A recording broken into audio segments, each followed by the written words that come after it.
Saat fajar menyingsing, tubuh kita bersiap untuk memulai hari yang baru. Begitu kita membuka mata, detak jantung sedikit meningkat dan kita mulai terjaga, siap menghadapi hari. Namun, saat ini, banyak orang mengabaikan momen penting ini tanpa memberikan perhatian yang layak. Begitu bangun, mereka langsung memeriksa ponsel, mematikan alarm, dan kembali tidur, atau buru-buru bangun, mengenakan pakaian dengan cepat, dan berangkat kerja hanya dengan secangkir kopi sebagai satu-satunya penopang. Itulah rutinitas pagi yang biasa dalam kehidupan modern. Saya sendiri dulu sering bertindak demikian di masa muda saya. Setiap hari dipenuhi dengan kecepatan, dan pagi hari bukanlah awal dari hari, melainkan saat terakhir sebelum terlambat. Suatu hari, dengan berjalannya waktu, saya menyadari betapa banyak kerusakan yang saya sebabkan pada tubuh dan hidup saya dengan cara memulai hari seperti itu. Apa yang ingin saya ungkapkan cukup jelas, dengan mengubah pagi Anda mengubah hidup Anda. Ini bukanlah sebuah melebih-lebihkan. Tergantung pada bagaimana Anda memulai pagi, produksi hormon berubah, tekanan darah teratur, kadar glukosa stabil, suasana hati membaik, dan sistem kekebalan tubuh merespons dengan cara yang berbeda. Pagi adalah saat kita mengaktifkan seluruh sistem tubuh kita. Bergantung pada bagaimana kita mengaktifkannya, hari yang berikutnya berubah, dan hari-hari yang terkumpul mengubah jalannya tahun dan bahkan harapan hidup kita. Beberapa orang mengatakan kepada saya, setiap pagi saya merasa sangat lelah sehingga saya bahkan tidak bisa memikirkan untuk membuat rutinitas. Ini sangat dapat dimengerti. Namun, ini terjadi karena tubuh sudah mengaitkan pagi dengan keadaan kelelahan. Jika kita tidak mengatur momen pagi dengan baik, tubuh akan terus melihatnya sebagai periode yang berat dan membingungkan, yang dapat menyebabkan kelelahan kronis, ketidakstabilan tekanan darah, kesulitan menjaga kadar glukosa tetap stabil, episode depresi, dan masalah memori. Lalu, apa yang bisa kita lakukan?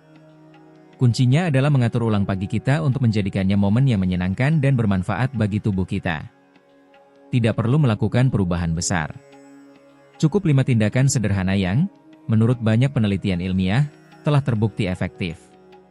Cukup mencoba menggabungkan satu praktik ini setiap pagi, tubuh akan mulai aktif kembali, terpapar sinar matahari pagi, meminum segelas air, melakukan gerakan ringan, melakukan pernapasan dalam, dan meluangkan beberapa menit untuk merenung untuk menenangkan pikiran.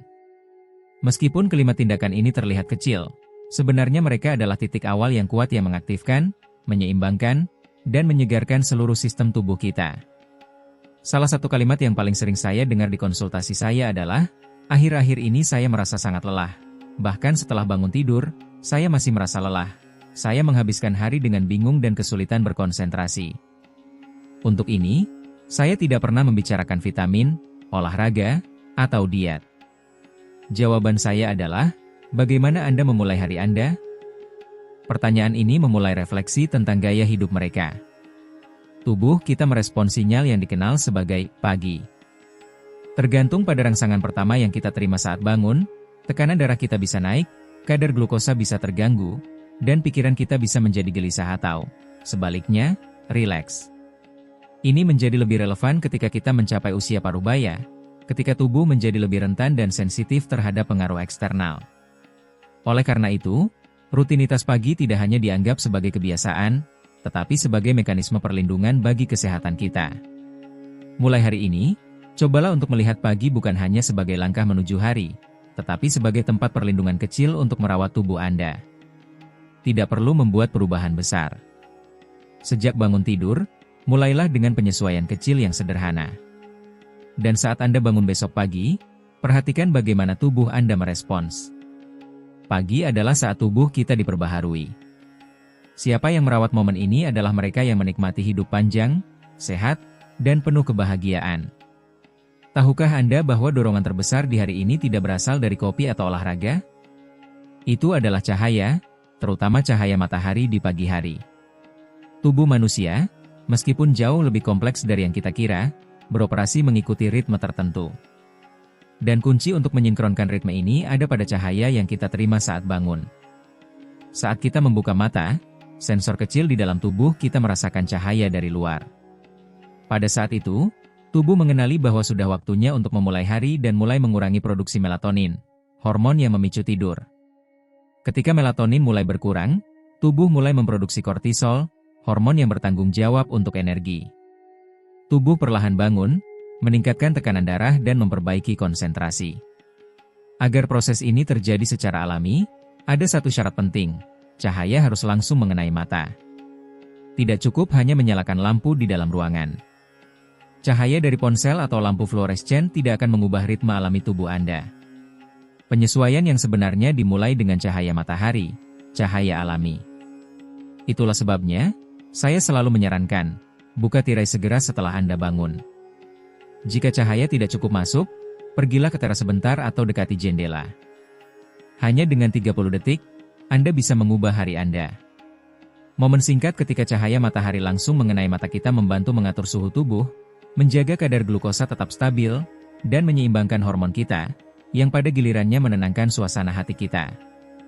Bahkan, terapi cahaya intensitas tinggi digunakan dalam beberapa perawatan untuk depresi. Begitulah kuatnya cahaya untuk mempengaruhi berbagai fungsi tubuh, emosi, energi, sistem kekebalan tubuh, dan sirkulasi darah. Namun, saat ini, kebanyakan orang, saat bangun tidur, lebih memilih melihat layar daripada cahaya alami. Mereka mematikan alarm ponsel dan mulai memeriksa pesan, berita, dan media sosial. Ini bukan sinyal waktunya bangun, melainkan lebih sebagai tanda siap-siap untuk stres. Tubuh belum sepenuhnya siap, tetapi kita memperkenalkannya ke lingkungan yang jenuh dengan informasi dan rangsangan. Oleh karena itu, hal yang paling penting di pagi hari adalah pertama-tama terpapar cahaya. Jika itu cahaya matahari, lebih baik lagi, tetapi jika hari mendung atau tidak ada akses ke jendela, menyalakan lampu yang mirip dengan cahaya alami juga berguna. Meskipun kamu menjaga mata tertutup, cahaya itu tetap menembus melalui kelopak mata.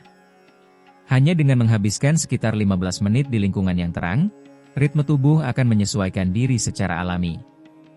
Yang penting adalah postur dan sikapmu dalam menghadapi cahaya tersebut. Cobalah untuk dekat dengan jendela, tutup mata sejenak, tarik napas dalam-dalam, dan siapkan dirimu secara mental untuk hari yang dimulai. Proses ini tidak hanya membantu mengaktifkan tubuh, tetapi juga menyinkronkan jam biologis internal, yaitu seluruh siklus ritme alami. Jika ritme ini terganggu, kamu bisa mengalami kesulitan tidur, masalah pencernaan, dan perubahan suasana hati.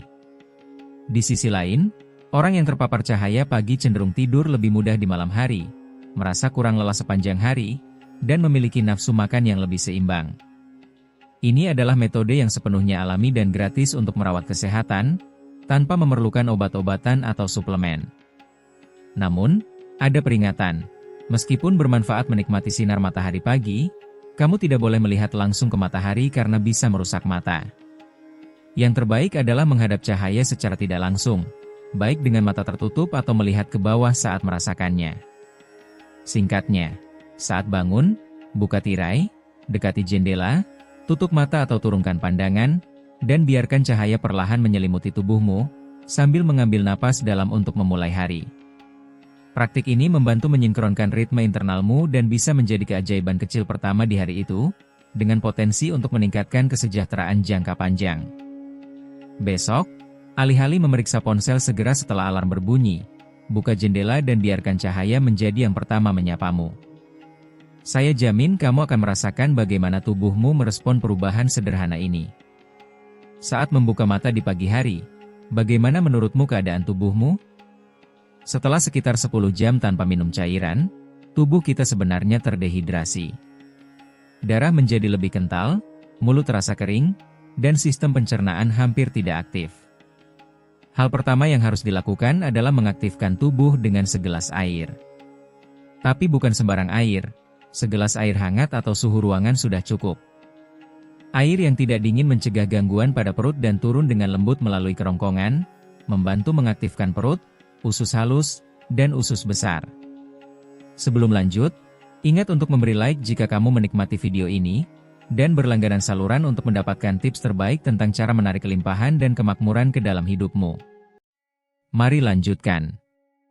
Ini adalah pengingat pertama untuk mengembalikan ritme usus di pagi hari. Banyak orang yang mengalami sembelit, tetapi tidak terbiasa minum air saat bangun tidur, melainkan langsung memulai dengan kopi. Atau mereka mengaku tidak makan apa-apa karena tidak merasa lapar di pagi hari. Perilaku ini umum, tetapi salah, karena menghalangi tubuh untuk memanfaatkan momen penting untuk aktif. Dengan minum air, sel-sel saraf di usus terstimulasi dan proses dimulai, otot-otot usus mulai berkontraksi dan rileks sedikit demi sedikit, memfasilitasi pengeluaran limbah yang terkumpul. Ini bukan hanya tentang pergi ke kamar mandi. Jika racun tidak dikeluarkan dengan baik, kamu akan merasa lebih lelah, kulit menjadi lebih kasar, dan suasana hati menjadi tidak stabil. Selain itu, air membantu meningkatkan sirkulasi darah. Pikirkan ini, setelah semalam tanpa cairan, bagaimana menurutmu keadaan darah? Lebih kental, yang membuat jantung bekerja lebih keras, meningkatkan risiko hipertensi, sakit kepala, dan bahkan masalah jantung. Tetapi segelas air hangat sederhana mengurangi kekentalan darah dan memudahkan alirannya ke seluruh tubuh, memberi kamu perasaan jernih dan ringan sejak pagi. Beberapa orang mengatakan bahwa mereka merasa perut terasa berat saat minum air di pagi hari. Jika itu terjadi padamu, coba minum perlahan, dalam tegukan kecil, seolah itu bagian dari pernapasanmu, menjadikan momen itu sebagai ritual kecil. Saya melakukan ini setiap pagi. Setelah bangun, membuka mata dan melihat cahaya yang masuk melalui jendela, saya menuangkan sedikit air ke dalam gelas kecil, memegangnya dengan kedua tangan, dan meneguknya dengan rasa syukur. Kemudian, saya berbisik seperti desahan, "Selamat pagi. Hari ini, tolong jaga saya." Segelas air itu adalah obat sekaligus doa, menandai awal hari saya. Dan inilah tips, tambahkan beberapa tetes lemon ke dalam air. Keasaman ringan dari lemon merangsang pencernaan, menyegarkan mulut, dan memberi vitamin C. Pilihan lain yang disarankan adalah infus jelai panas atau teh tanpa kafein. Sebaliknya, minuman berkafein seperti kopi atau teh hitam tidak ideal sebagai sumber hidrasi pertama di hari ini, karena efek diuretiknya bisa menyebabkan dehidrasi. Alasan utama mengapa orang tidak minum air di pagi hari biasanya adalah ketidaknyamanan.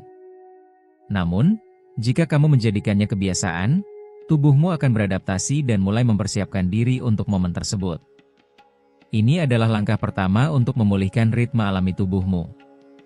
Sebagai penutup, saya ingin meninggalkanmu dengan refleksi ini. Ketika tubuh bersih, hari akan menjadi lebih terang. Dan awal itu bukan berasal dari obat atau suplemen apapun, melainkan dari segelas air sederhana.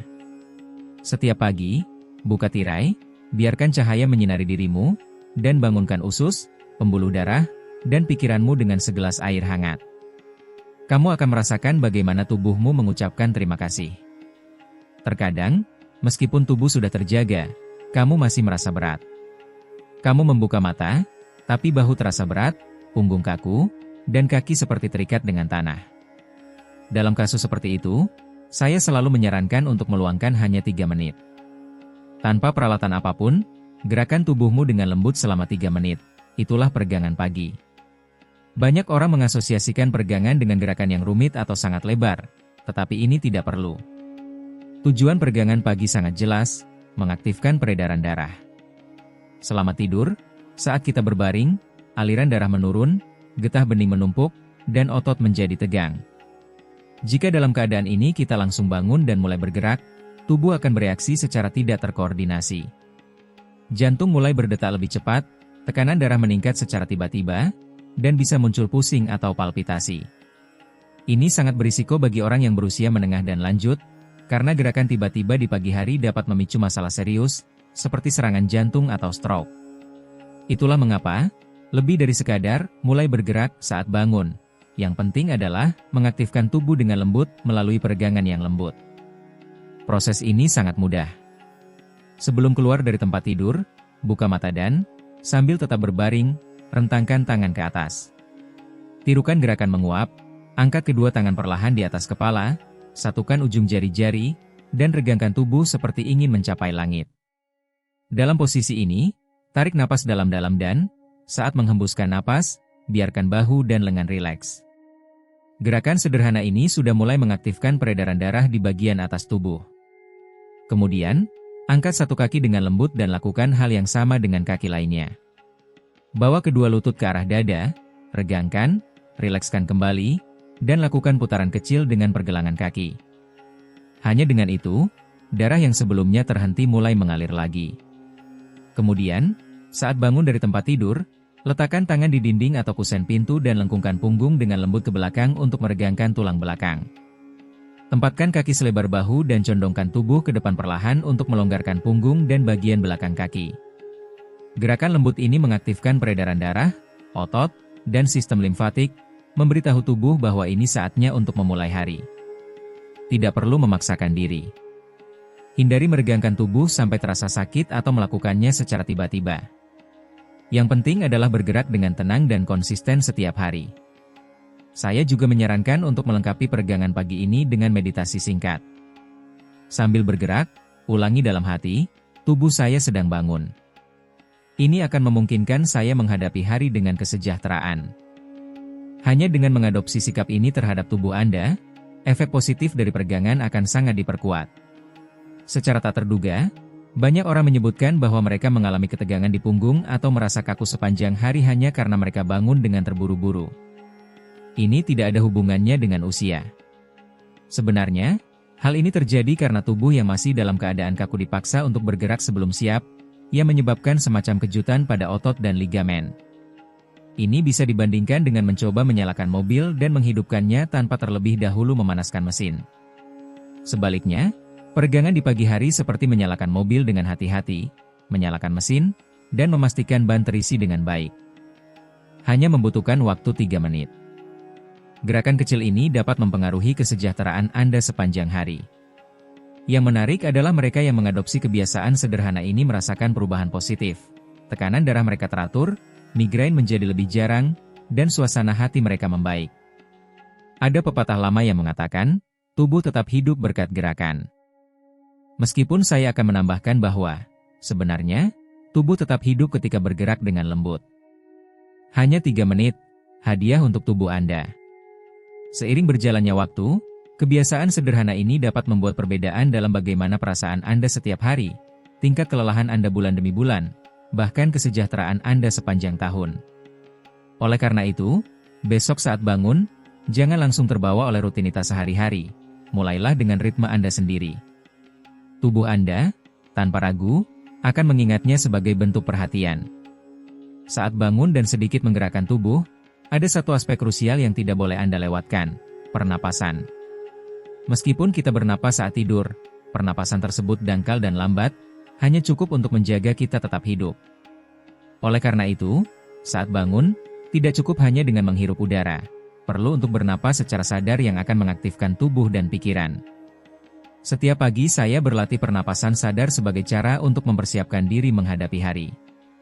Setelah meminum segelas air dan melakukan peregangan ringan, saya berhenti, baik duduk atau berdiri, dalam keheningan, hanya fokus pada pernapasan. Mungkin Anda bertanya, apa gunanya fokus pada sesuatu yang otomatis seperti pernapasan?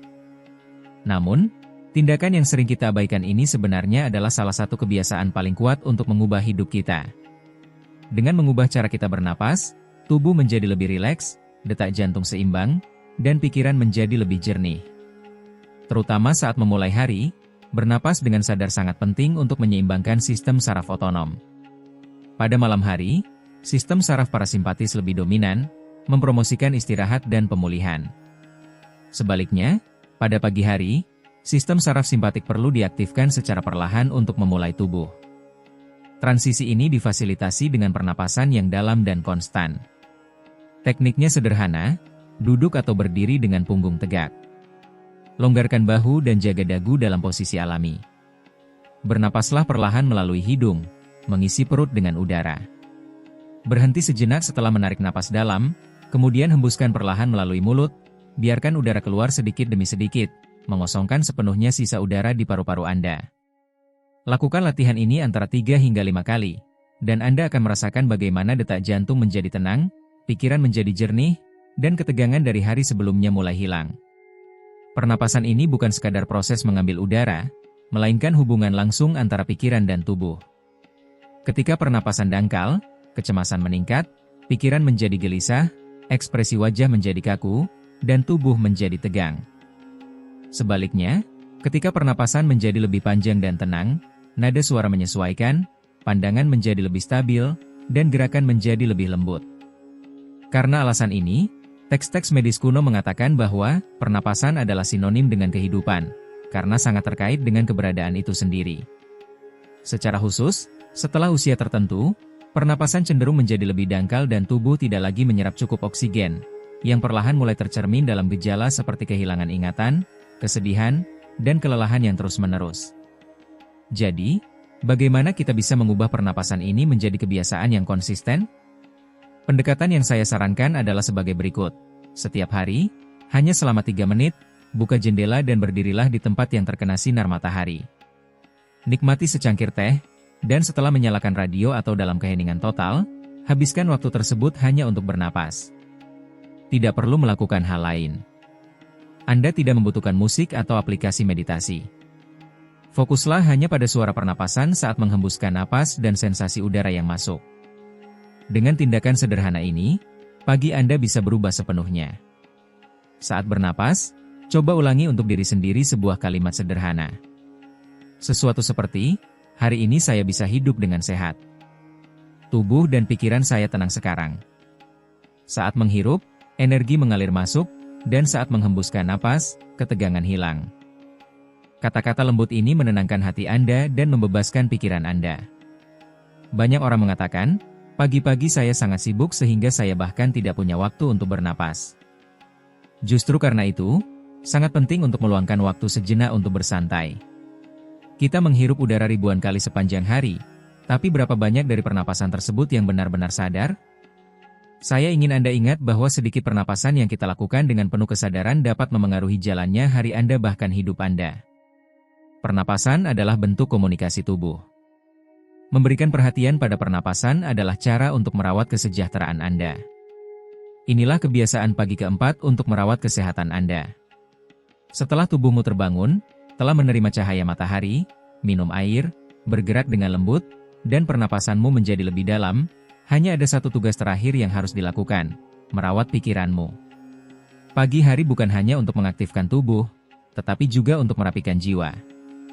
Namun, banyak orang yang mengabaikan aspek ini. Begitu membuka mata, mereka terhisap oleh berita, melihat kehidupan orang lain melalui media sosial, dan terbawa oleh pesan-pesan pekerjaan. Meskipun tubuh mereka tetap di rumah, pikiran mereka sudah terseret oleh kekacauan dan tuntutan dunia luar.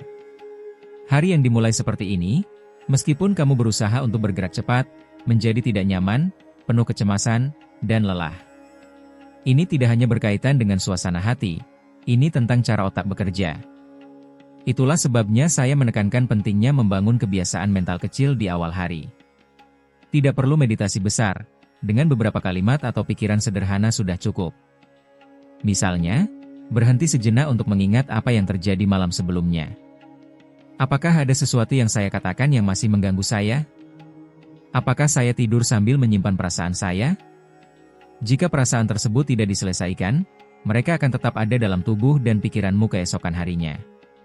Jika dibiarkan, sepanjang hari kamu akan merasakan ketidaknyamanan ringan dan cenderung bereaksi cepat terhadap rangsangan apapun, tanpa bisa bergerak dengan ketenangan yang kamu cari. Oleh karena itu, saya sarankan hal berikut. Pagi hari, meskipun hanya sebentar, bicaralah dengan dirimu sendiri. Kemarin agak sulit, bukan? Tapi kamu menghadapinya dengan baik. Hari ini mari kita coba sesuatu yang berbeda. Kata-kata sederhana ini membalutmu dengan kelembutan dan memberikan dorongan untuk memulai kembali. Dan satu saran terakhir, kembangkan kebiasaan bersyukur. Sepanjang hidup kita sering mengungkapkan rasa terima kasih kepada orang lain, tetapi jarang memberikan rasa terima kasih pada diri kita sendiri. Namun, meluangkan beberapa menit setiap pagi untuk memikirkan daftar singkat alasan untuk bersyukur adalah sumber daya mental yang kuat yang memperkuat jiwa kita dan mengarahkan otak kita ke sikap positif. Sesuatu seperti, terima kasih untuk cahaya matahari yang menerangi pagi ini. Terima kasih atas akses ke air. Terima kasih bisa bernapas dan berdiri. Terima kasih atas kehadiran keluarga di sisiku. Ungkapan sesederhana ini menyebabkan pelepasan serotonin, yang juga dikenal sebagai hormon kebahagiaan, di otak kita. Zat ini memiliki efek luar biasa, memperkuat sistem kekebalan tubuh, mengatur tekanan darah, dan mengurangi perasaan sedih. Selain itu, sangat positif untuk melakukan afirmasi singkat setiap pagi. Sesuatu seperti, Semoga kata-kataku hari ini menyampaikan kehangatan, semoga aku bisa menghargai bahkan hal terkecil, dan semoga tidak ada yang bisa menggangguku, tidak peduli apa yang terjadi. Afirmasi ini, pada akhirnya, mengirimkan pesan kepada otak, hari ini saya memilih untuk hidup seperti ini.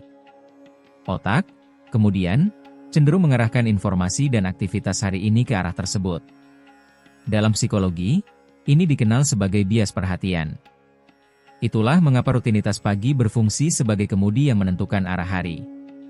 Bahkan, saat mengenal orang-orang tua yang telah hidup selama bertahun-tahun, saya menyadari bahwa mereka semua memiliki kebiasaan untuk berdoa sebentar, bermeditasi, atau mengulang sebuah kalimat bermakna setiap pagi.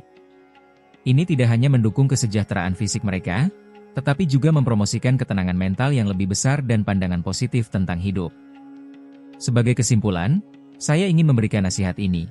Tubuh diaktifkan dengan air dan cahaya, tetapi pikiran terbangun dengan kata-kata dan pikiran. Setelah melakukan rutinitas pagi untuk mengaktifkan tubuh, luangkan waktu sejenak untuk mengatakan sesuatu yang membangkitkan semangat. Saya baik-baik saja. Hari ini saya juga akan melakukannya dengan baik. Saya mencintai hidup saya. Kebiasaan mental sederhana ini akan mengubah jalannya hari-harimu, dan seiring waktu, hari-hari tersebut akan terkumpul, melunakkan dan memperkuat hidupmu. Banyak orang sering bertanya-tanya, seberapa banyak perubahan yang dapat terjadi dengan hal sederhana seperti meminum segelas air saat bangun tidur atau melakukan pernapasan dalam? Dan itu dapat dimengerti. Pada pandangan pertama, tindakan tersebut tampak sepele. Namun, seiring berjalannya waktu, perbedaan antara mereka yang mengintegrasikan kebiasaan kecil ini setiap hari dan mereka yang tidak melakukannya menjadi sangat besar. Selama bertahun-tahun, saya telah mengenal banyak orang dewasa yang lebih tua. Beberapa, meskipun memiliki usia yang sama, tetap tegap, berbicara dengan jelas, dan penuh dengan energi dan vitalitas. Sebaliknya, yang lain, dengan usia yang sama, menunjukkan kelelahan, rasa sakit yang konstan, dan pikiran yang kabur. Apa yang membedakan mereka? Saya bertanya-tanya tentang hal ini untuk waktu yang lama. Dan akhirnya, saya menemukan jawabannya. Bukan obat-obatan, bukan pusat kesehatan, bukan diet khusus. Yang benar-benar membedakan adalah cara mereka memulai hari mereka. Bagaimana cara Anda mengaktifkan tubuh Anda saat bangun? Bagaimana Anda menenangkan pikiran Anda? Momen singkat itu memiliki kekuatan untuk mengubah arah seluruh hari. Dan ketika hari-hari itu terakumulasi, itu mendefinisikan hidup Anda. Tentu saja, pada awalnya bisa terasa sulit. Bangun, minum segelas air, membuka jendela, biarkan cahaya masuk, bernapas dalam-dalam, dan memikirkan sesuatu yang membuat Anda merasa bersyukur. Pada awalnya, hal ini bisa terasa aneh, tidak nyaman, dan butuh waktu agar menjadi bagian dari rutinitas Anda. Tapi beri kesempatan selama 7 hari saja. Anda akan melihat bagaimana tubuh dan pikiran Anda mulai merespons dengan cara yang berbeda.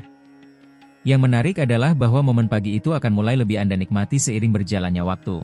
Karena itu adalah ruang eksklusif untuk Anda, yang tidak Anda berikan kepada siapapun. Tidak perlu berbagi ritual kecil ini atau mencari hasil yang terlihat. Ini hanya cara untuk merawat diri Anda dan menunjukkan sedikit rasa terima kasih pada tubuh Anda dalam suasana ketenangan dan kedamaian. Sejak saya memasukkan rutinitas pagi, saya merasa lebih energik, lebih sedikit mudah marah, dan lebih menghargai detail kecil. Tetapi yang paling relevan adalah perasaan memiliki kendali atas hari saya telah meningkatkan kesejahteraan saya secara keseluruhan secara signifikan. Ini lebih dari sekadar perawatan diri, ini adalah cara menghadapi hidup. Hidup dengan terburu-buru, memenuhi harapan orang lain, dan bereaksi terhadap apa yang terjadi di luar akhirnya akan menguras fisik dan mental kita. Sebaliknya, ketika Anda memulai hari dengan membuat keputusan sendiri, memandu hari Anda, dan mengisinya dengan kebiasaan yang Anda pilih, hari itu menjadi lebih kokoh dan seimbang. Dan jika itu terulang selama beberapa minggu, bulan, atau bahkan tahun, Anda akan membangun kehidupan yang jauh lebih stabil dan tahan banting. Saya yakin bahwa kunci untuk hidup lebih lama terletak pada kebiasaan yang kita adopsi. Dari semua kebiasaan tersebut, rutinitas yang kita mulai di pagi hari adalah fondasi utama.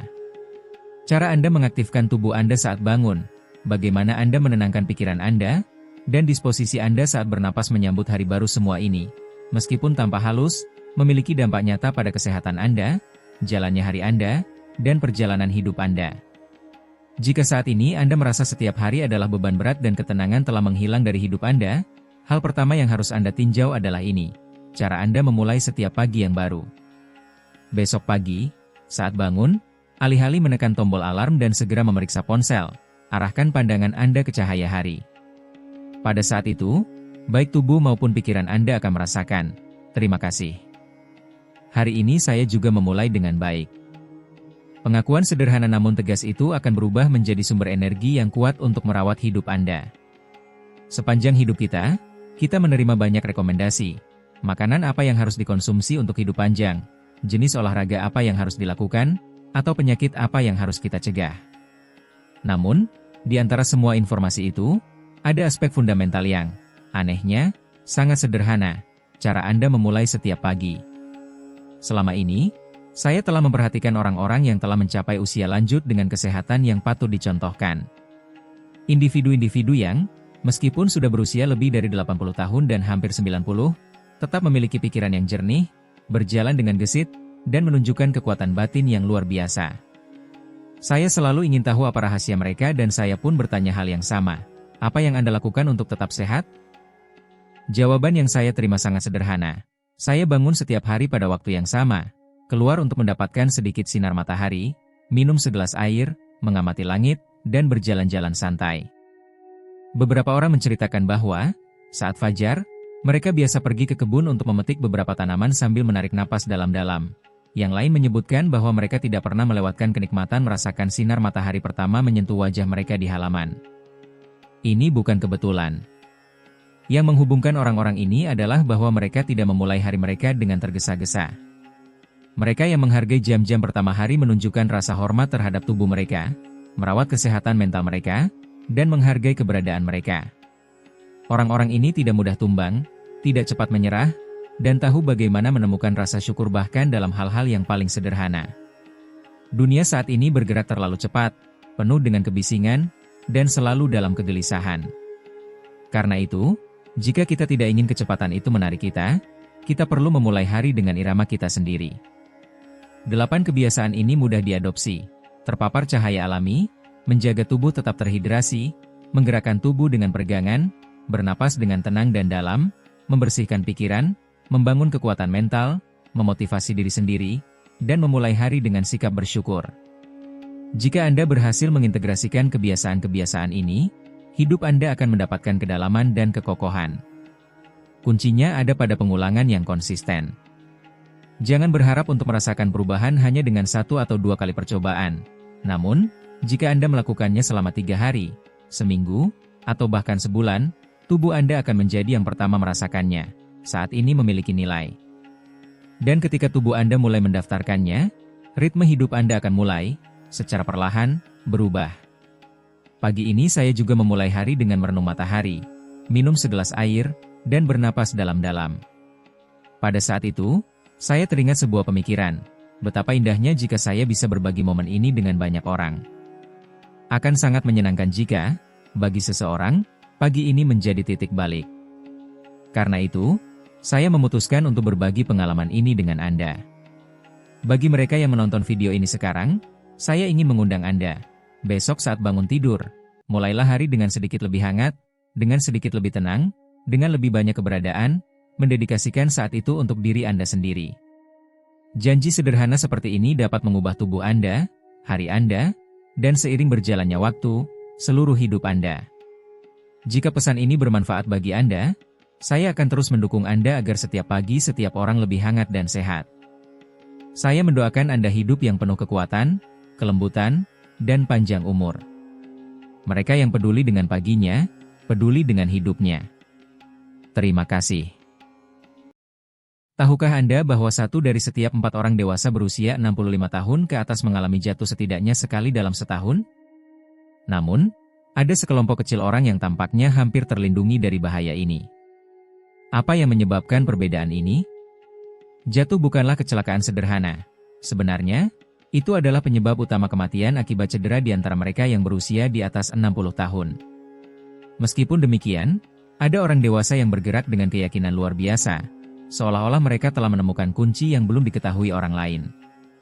Hari ini, Saya akan membagikan 7 strategi berjalan yang digunakan oleh orang dewasa yang hampir tidak pernah jatuh. Ini adalah rekomendasi yang didukung oleh para ahli geriatrik, meskipun jarang disebarluaskan kepada publik umum. Ini bukan rutinitas yang rumit, melainkan perubahan kecil dalam cara berjalan yang, dengan sedikit latihan, akan menjadi kebiasaan secara alami. Strategi keempat sangat mencolok. Kebanyakan orang melakukannya dengan salah setiap hari tanpa menyadarinya. Apakah Anda atau orang yang Anda cintai pernah mengalami jatuh? Tulis kata keseimbangan di komentar jika Anda siap untuk mengubah cara berjalan Anda secara permanen. Saya ingin memperkenalkan Peter, seorang insinyur pensiunan berusia 72 tahun yang mengalami 3 kali jatuh besar hanya dalam setengah tahun. Jatuh terakhir membawanya ke rumah sakit dengan patah pinggul, yang dia anggap sebagai titik baliknya. Peter, setelah operasi saya pikir saya telah kehilangan kemandirian saya. Anak perempuan saya bahkan mulai mencari rumah perawatan. Tetapi kemudian, fisioterapis saya memperkenalkan sesuatu yang sepenuhnya mengubah situasi. Apa yang ditemukan Peter bukan hanya serangkaian latihan baru untuk meningkatkan keseimbangan, tetapi cara berjalan yang sepenuhnya berbeda, pembaruan total dalam metode pergerakannya. Modifikasi kecil, halus namun berdampak, yang mengubah keseimbangannya hampir secara instan. Dalam setahun, Peter meninggalkan jatuh konstan dan tidak mengalami kejadian buruk lagi. Dia bahkan berhasil menikmati jalan-jalan ringan bersama cucunya. Perubahannya bukan karena keajaiban, tetapi hasil dari proses yang teliti. Dalam 2 tahun terakhir, saya telah bekerja bersama fisioterapis geriatrik terkemuka dan ahli keseimbangan dari institusi medis bergengsi. Tetapi, yang lebih relevan, saya telah menganalisis dengan cermat cara berjalan alami orang dewasa yang mempertahankan mobilitas luar biasa bahkan di usia 80 dan 90 tahun. Apa yang saya pelajari akan sepenuhnya mengubah pandangan Anda tentang cara berjalan. Ini bukan solusi sementara atau rutinitas yang akan Anda tinggalkan seiring waktu. Ini adalah transformasi yang bertahan lama yang secara alami terintegrasi dalam kehidupan sehari-hari Anda. Cara bergerak yang berbeda yang akan dihargai tubuh Anda. Strategi yang akan saya ungkapkan sangat berguna jika Anda telah merasakan perubahan dalam keseimbangan Anda, baru-baru ini jatuh, atau hanya ingin mempertahankan kemandirian Anda lebih lama. Dan rahasia keempat berkaitan dengan tindakan yang Anda lakukan puluhan kali sehari, tetapi tanpa sadar, kemungkinan besar Anda melakukannya dengan salah. Jika video ini bermanfaat bagi Anda, kami akan sangat menghargai jika Anda memberikan suka, sehingga lebih banyak orang dapat mengetahui strategi ini. Anda juga dapat berlangganan untuk terus menerima rekomendasi yang didukung oleh ilmu pengetahuan, dirancang untuk membantu orang dewasa tetap aman dan mandiri. Rekomendasi pertama kami untuk meningkatkan cara berjalan Anda mungkin tanpa tidak terduga, karena tidak langsung terkait dengan kaki. Sebenarnya, ini lebih berkaitan dengan cara Anda menggunakan penglihatan. Izinkan saya mengajukan pertanyaan, kemana biasanya Anda fokuskan pandangan saat berjalan? Jika Anda seperti banyak orang dewasa, kemungkinan besar Anda melihat ke bawah, tepat beberapa langkah di depan Anda. Itu masuk akal, bukan? Anda ingin memastikan mengidentifikasi hambatan potensial. Tetapi inilah kontradiksinya. Menundukkan pandangan saat berjalan sebenarnya meningkatkan kemungkinan jatuh secara signifikan. Dengan menatap ke bawah saat bergerak, beberapa hal terjadi secara bersamaan. Kepala condong ke depan, mengubah pusat keseimbangan Anda, otot leher dan punggung bagian atas menegang, bahu membungkuk, dan yang paling penting, sistem keseimbangan Anda tidak menerima semua informasi yang diperlukan tentang lingkungan sekitar. Disinilah teknik pandangan 3 titik memiliki dampak signifikan. Fisioterapis Peter menunjukkan pendekatan ini selama proses pemulihannya. Pertama, fokuskan pandangan Anda pada titik dekat, sekitar 3 hingga 4,5 meter jauhnya.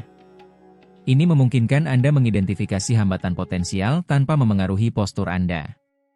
Penglihatan perifer Anda akan tetap mendeteksi bahaya yang lebih dekat. Kemudian, angkat pandangan Anda secara alami ke titik jauh, cakrawala atau tujuan Anda. Ini membantu menjaga penjajaran tulang belakang Anda dan menyesuaikan postur Anda secara alami. Lakukan latihan ini setiap 10 hingga 15 detik saat bergerak. Terakhir, dan ini adalah sesuatu yang sering diabaikan banyak orang, perhatikan kesadaran perifer Anda. Latih kemampuan Anda untuk memperluas penglihatan lateral dan mengidentifikasi gerakan serta rintangan tanpa harus memutar kepala.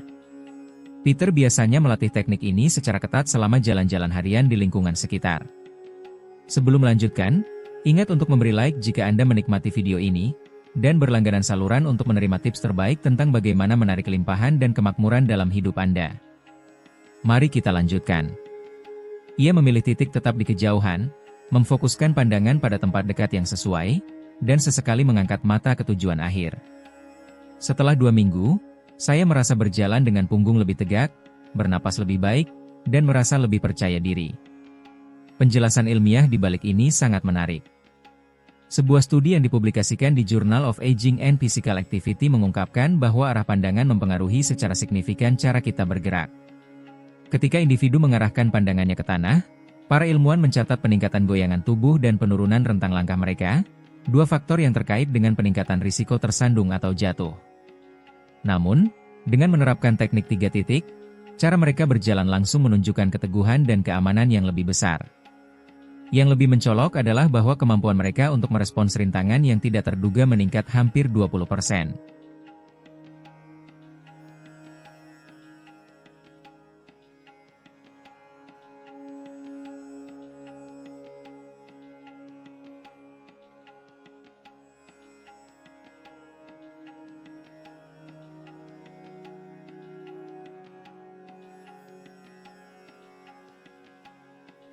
Apakah Anda terbiasa melihat ke tanah saat berjalan?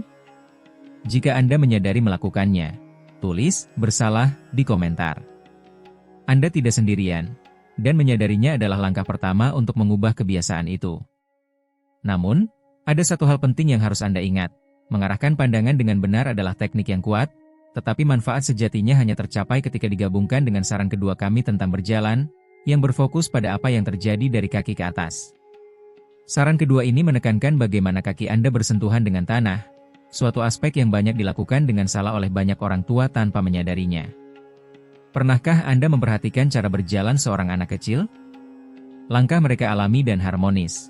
Pertama, mereka menapakkan tumit, kemudian kaki meluncur halus ke ujung jari.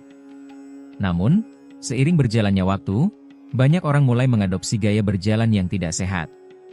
Beberapa orang melangkah dengan seluruh telapak kaki sekaligus, sementara yang lain, dalam kasus yang lebih ekstrim, melakukannya dengan ujung jari.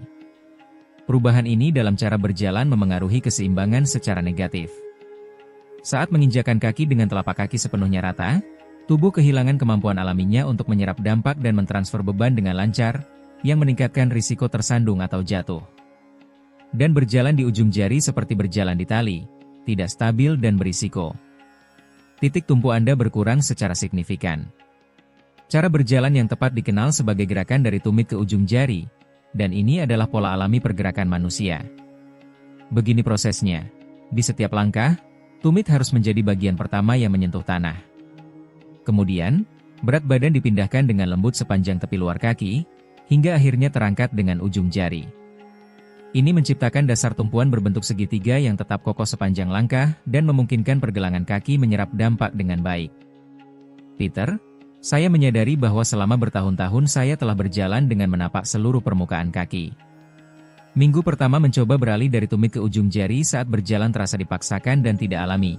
Tetapi pada minggu ketiga, saya merasakan perbaikan yang signifikan dalam kestabilan saya. Sekarang, rasanya sudah sepenuhnya spontan. Dr. Jason Stone, ahli rehabilitasi dengan lebih dari 3 dekade menganalisis cara berjalan, menjelaskan mengapa metode ini sangat efektif. Gerakan dari tumit ke ujung jari memungkinkan pemanfaatan semua mobilitas pergelangan kaki dan membantu mendistribusikan beban secara seimbang sepanjang kaki. Ini membantu menghindari gerakan mendadak atau tidak stabil yang seringkali berisiko menyebabkan jatuh. Jika Anda merasa tidak nyaman pada kaki atau menderita artritis yang membuat sulit untuk menapakkan tumit, jangan khawatir. Anda bisa mulai dengan langkah-langkah yang lebih kecil dan meningkatkannya secara bertahap seiring kenyamanan Anda meningkat.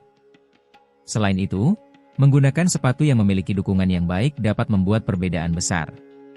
Kami akan membahas topik sepatu yang tepat pada rahasia nomor 5. Sementara itu, berikut adalah cara mudah untuk mulai berlatih, berjalan perlahan di atas garis lurus, memperhatikan untuk menapakkan tumit terlebih dahulu dan kemudian meluncurkan kaki hingga mencapai ujung jari.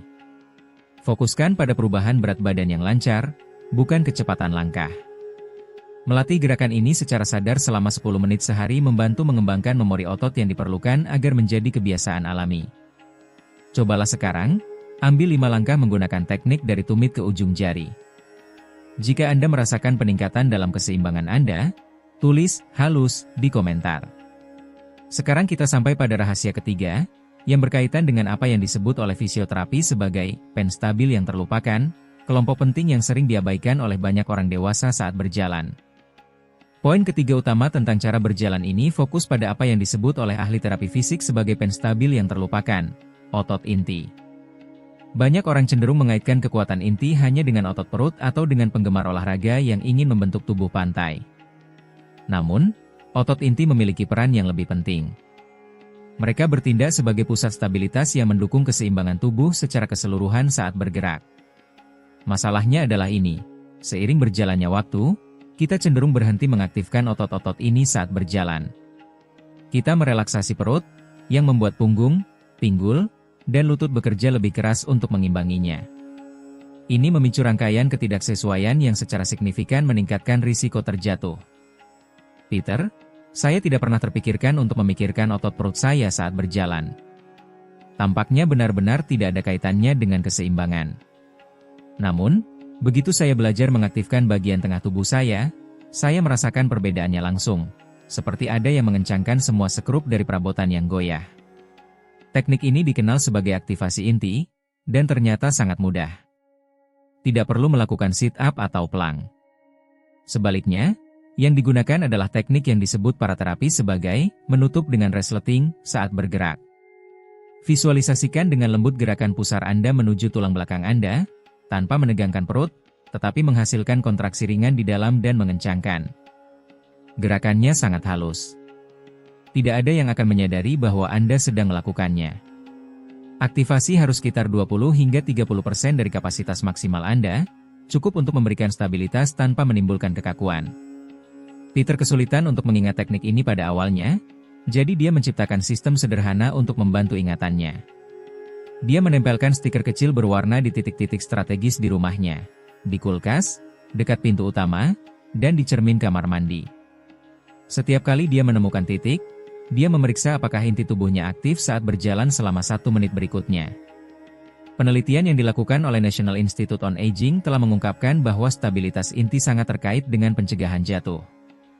Menurut studi mereka, orang dewasa yang menjaga otot inti tetap aktif saat berjalan memiliki pemulihan yang jauh lebih cepat dan efisien ketika tersandung atau bertemu dengan permukaan yang tidak rata. Salah satu kesalahan yang paling umum adalah mencoba mengaktifkan inti dengan intensitas berlebihan. Ingatlah bahwa ini bukan untuk menciptakan ketegangan yang kaku, melainkan memberikan dukungan yang lembut dan konstan. Anda harus dapat bernapas dengan normal dan berbicara sambil menerapkan teknik ini. Bagi mereka yang mengalami nyeri punggung, latihan ini biasanya meredakan nyeri dengan menjaga tulang belakang tetap sejajar selama gerakan. Mulailah dengan sesi singkat dan tingkatkan durasinya seiring dengan semakin naturalnya teknik ini. Pernahkah Anda memperhatikan otot inti Anda saat berjalan? Saya ingin tahu pendapat Anda di kolom komentar. Namun, inilah tempat di mana banyak orang membuat kesalahan umum. Rahasia keempat terkait dengan bagian tubuh Anda yang mungkin Anda gunakan secara salah setiap langkah yang Anda ambil. Rahasia keempat ini mengungkapkan kebiasaan yang sebagian besar orang tua lakukan secara salah setiap hari tanpa menyadarinya, dan itu berkaitan dengan penggunaan tangan. Perhatikan bagaimana anak-anak secara instingtif berjalan.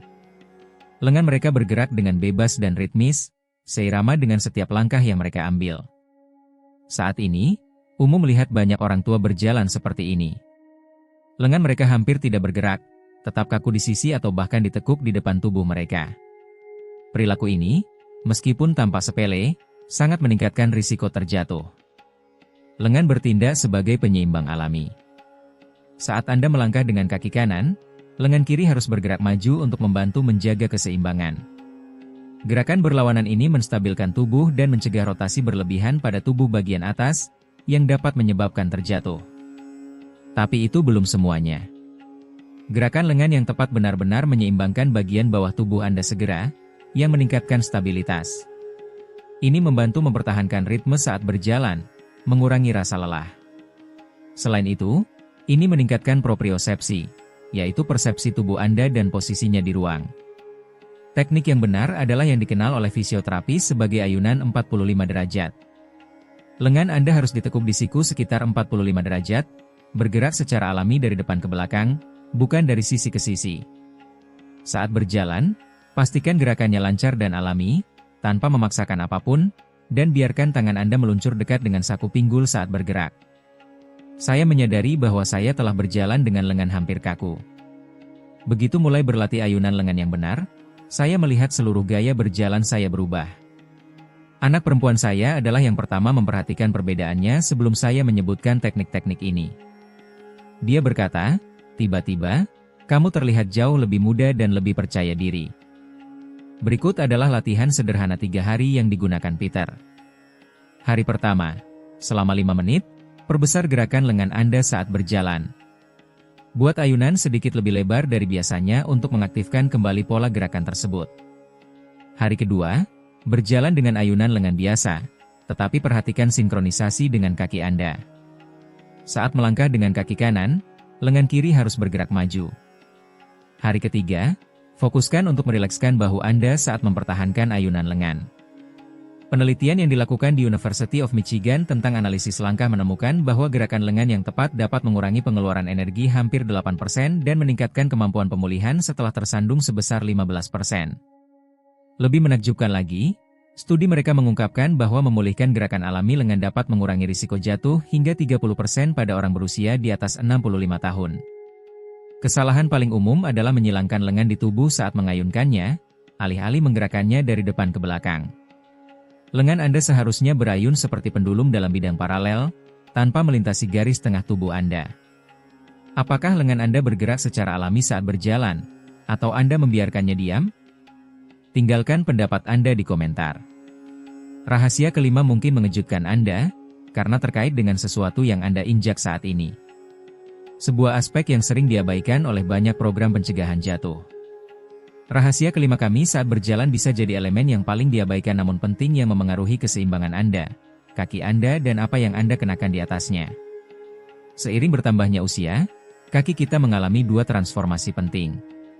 Pertama, ujung saraf sensitif yang bertugas mengirimkan informasi penting tentang keseimbangan ke otak mulai berkurang, yang dikenal sebagai neuropati perifer terkait usia, menurut para ahli podiatri. Kedua, otot kecil namun kuat di kaki melemah akibat bertahun-tahun terkungkung dalam sepatu kaku dan mendukung. Ini menciptakan situasi berisiko, karena otak menerima lebih sedikit data tentang permukaan tempat Anda berjalan, sementara kaki kehilangan kekuatan untuk beradaptasi dengan perubahan tanah. Yang lebih mengkhawatirkan adalah banyak orang dewasa yang tidak menyadari mengembangkan apa yang disebut podiatri sebagai isolasi proprioseptif saat menggunakan sepatu yang tidak tepat. Meskipun sepatu dengan sol tebal dan empuk mungkin terasa nyaman, mereka sangat membatasi kemampuan kaki untuk merasakan dan bereaksi terhadap permukaan. Saya dulu memakai sepatu dengan sol tebal dan empuk, percaya bahwa itu ideal untuk orang tua. Terapi saya menyebutnya penghalang keseimbangan dan menjelaskan bagaimana, sebenarnya, itu membuat saya kurang stabil. Untuk mencapai stabilitas yang tepat, carilah 3 fitur utama ini pada sepatu jalan Anda. 1. Tumit rendah dan lebar, tidak sepenuhnya datar, tetapi dengan perbedaan tidak lebih dari 2,5 cm antara tumit dan bagian depan kaki. 2. Sol tipis dan fleksibel di area depan kaki yang memungkinkan Anda merasakan permukaan.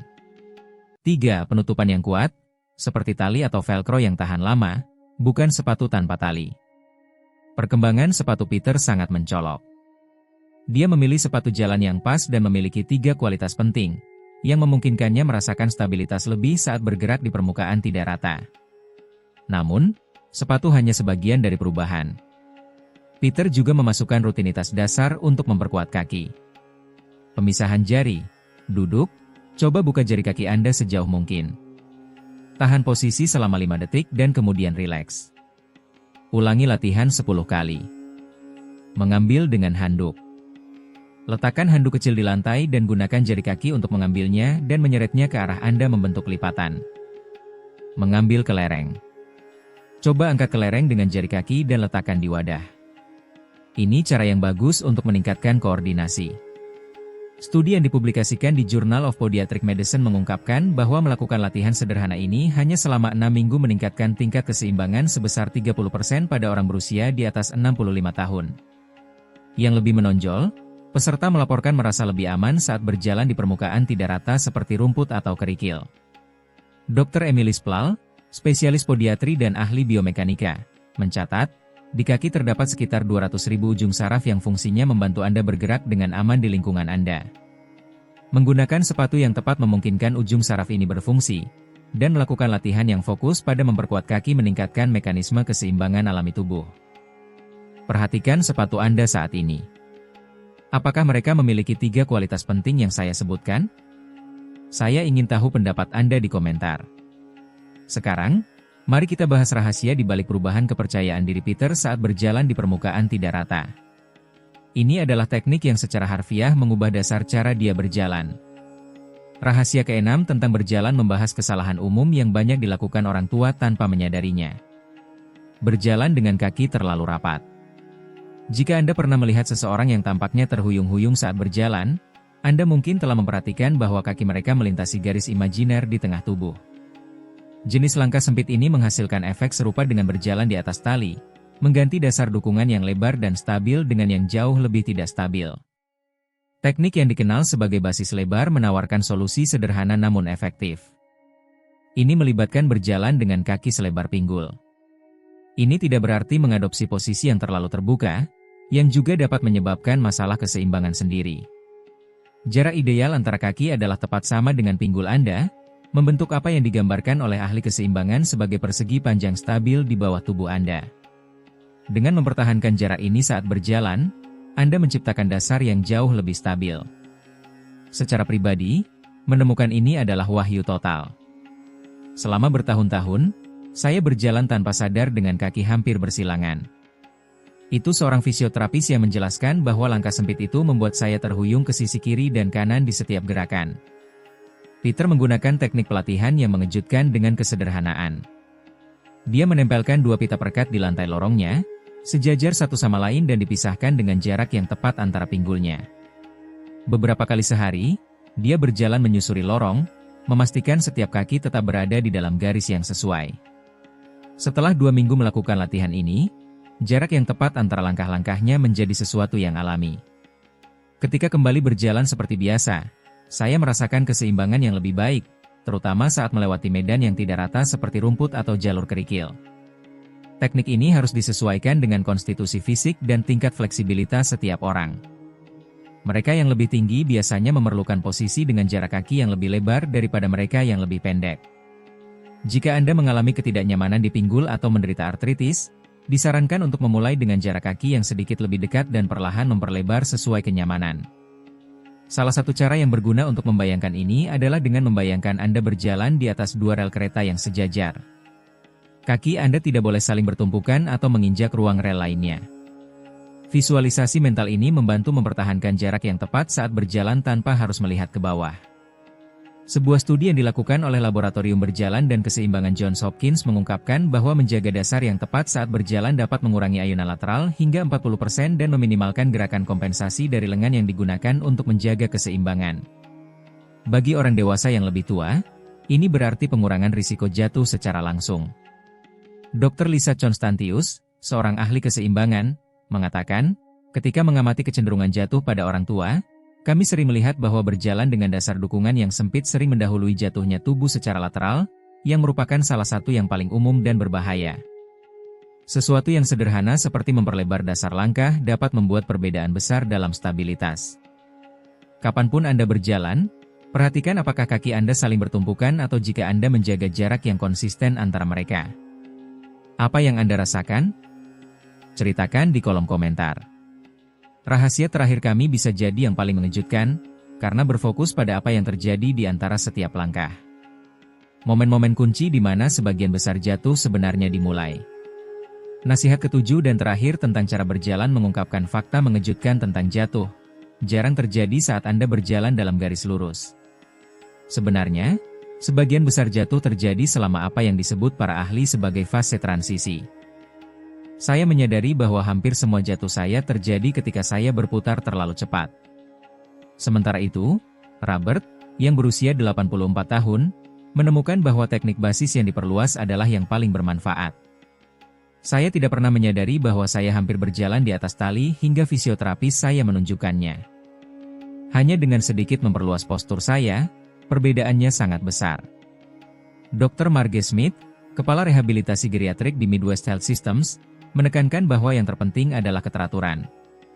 Praktik-praktik ini perlu diulang agar menjadi kebiasaan otomatis.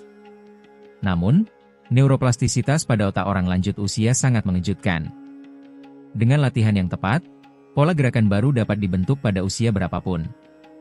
Rahasia mana dari 7 ini yang Anda anggap paling berguna? Tinggalkan nomor Anda di komentar. Ingatlah bahwa strategi-strategi ini tidak hanya bertujuan untuk menghindari jatuh, tetapi juga untuk memulihkan kemandirian, rasa aman, dan kebahagiaan yang muncul saat bergerak tanpa rasa takut. Saat berjalan dengan percaya diri, tanpa rasa takut jatuh, peluang baru muncul. Jatuh tidak harus menjadi konsekuensi tak terelakkan dari penuaan. Jatuh tidak hanya harus dianggap sebagai kecelakaan atau nasib buruk, tetapi seringkali merupakan hasil dari kebiasaan berjalan yang dapat diidentifikasi dan diperbaiki pada usia berapapun. Pikirkan tentang Peter, yang mengalami 3 kali jatuh serius dalam hanya 6 bulan.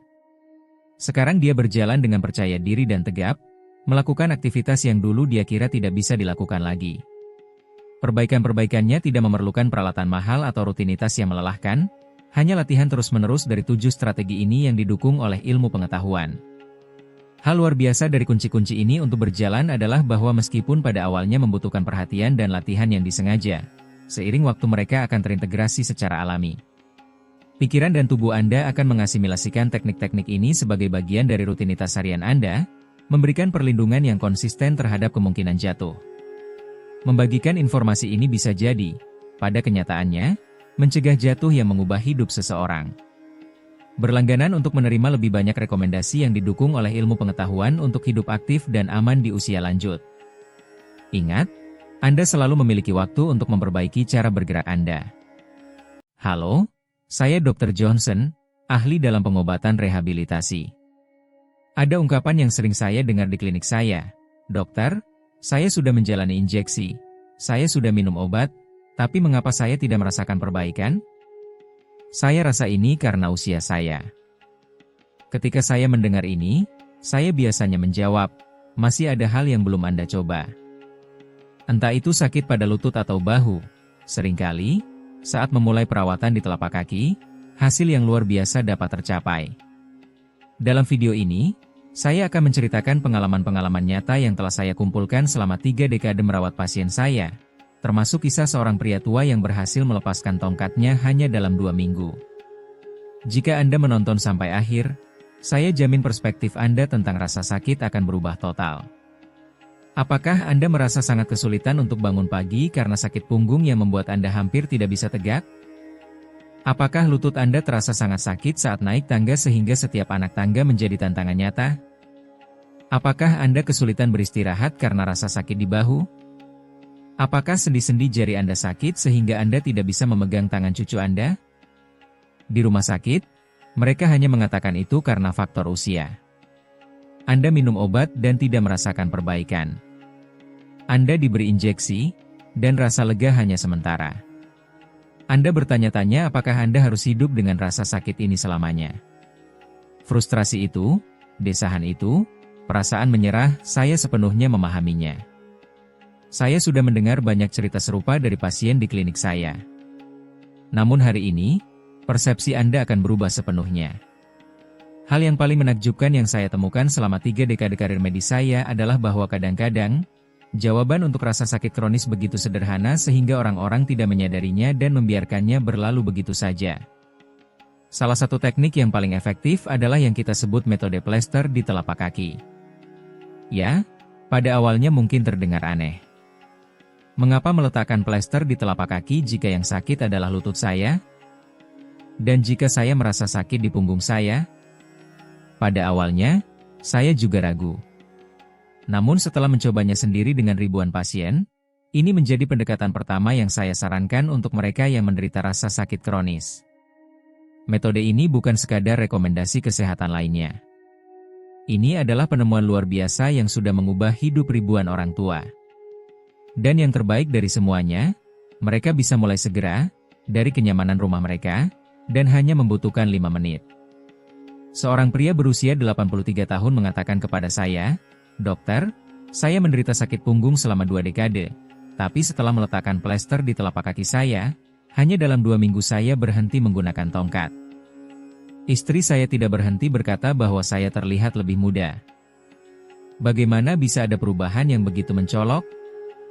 Alasan mengapa pengobatan modern seringkali tidak dapat mengatasi rasa sakit kronis adalah bahwa kebanyakan perawatan hanya fokus pada gejalanya, tanpa menangani penyebab mendasar masalahnya. Obat penghilang rasa sakit hanya meredakan rasa sakit sementara. Injeksi hanya mengurangi peradangan sebagian. Namun, mereka tidak dapat mengembalikan keseimbangan tubuh. Sebaliknya, metode plester di telapak kaki berbeda. Metode ini memanfaatkan jaringan koneksi penting dalam tubuh. Tubuh kita saling terhubung, dengan setiap bagian memengaruhi yang lainnya. Telapak kaki memainkan peran kunci sebagai pusat pengendalian tubuh secara keseluruhan. Hari ini saya akan menjelaskan secara rinci metode luar biasa ini.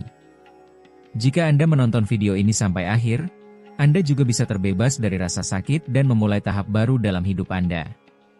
Yang terbaik dari semuanya, metode ini hampir tidak memiliki efek samping, sangat terjangkau, dan siapapun bisa melakukannya tanpa kesulitan. Sekarang, mari kita mulai. Kisah menarik tentang plester di telapak kaki. Kisah pertama adalah tentang Jack Gray, seorang pria berusia 85 tahun yang tinggal di Yongin, Gyeonggi-do. Selama 25 tahun, ia menderita artritis pada lututnya. Ketika pertama kali datang ke klinik saya, ia berada di kursi roda. Kedua lututnya sangat meradang, dan tidak hanya ia tidak bisa berjalan, bahkan untuk berdiri pun ia merasakan sakit. Ia sudah menjalani 3 operasi dan menerima lebih dari 20 injeksi, namun hasilnya selalu tidak memuaskan. Ia hampir putus asa. Pada saat itu, saya menjelaskan metode plester di telapak kaki padanya. Pada awalnya, tentu saja ia ragu, mengapa meletakkan plester di kaki jika rasa sakitnya ada di lutut? Saya menjawab, cobalah hanya selama 3 minggu. Dan tepat 3 minggu kemudian, ketika ia kembali ke rumah sakit, penampilannya sangat membaik. Ia datang berjalan sendiri, tidak lagi di kursi roda.